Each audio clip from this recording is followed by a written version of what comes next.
Okay, so this is the equation of photosynthesis. Photosynthesis, the equations end up going to the right, as we can see. So photosynthesis has to do with plants. So in the equation, I'll explain what everything means. So plants need to take in carbon dioxide and water, and they end up producing glucose and oxygen, glucose aka sugars. Then onto cellular respiration, you can see the equation is the same as photosynthesis, only it's reversed. So cellular respiration equations always go to the left. So an animal needs to take in oxygen and glucose, or sugars, and they produce water and carbon dioxide and ATP energy, of course.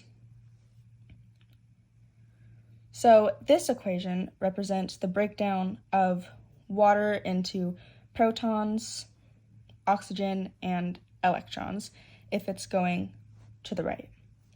So one water molecule decomposes into 2 protons, half a molecule of oxygen, and 2 electrons. Now we can see we can flip this equation. So if we flip it to go to the left, it represents 2 electrons, half a molecule of oxygen, and 2 protons combining to produce a water molecule. And if it's going to the left and it produces water, that type of reaction often happens in the electron transport chain, which we'll get more into later. So I'm going to answer what happens to water during photosynthesis, and then how does cellular respiration form water.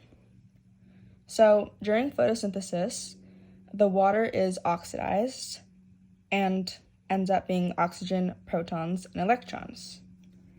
So the protons and electrons are taken and used to produce ATP and NADPH, which are both essential energy carriers.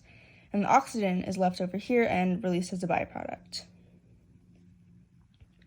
During cellular respiration, which is the same equation, only going back this way to the left, oxygen molecules, electrons, and protons all combine together to produce H2O, or water.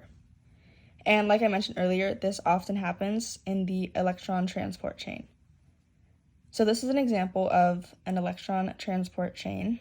And so you can see here, this is the protons, oxygen, and electrons combining to form water. So what happens is the oxygen acts as the final electron acceptor, and water is released as a byproduct.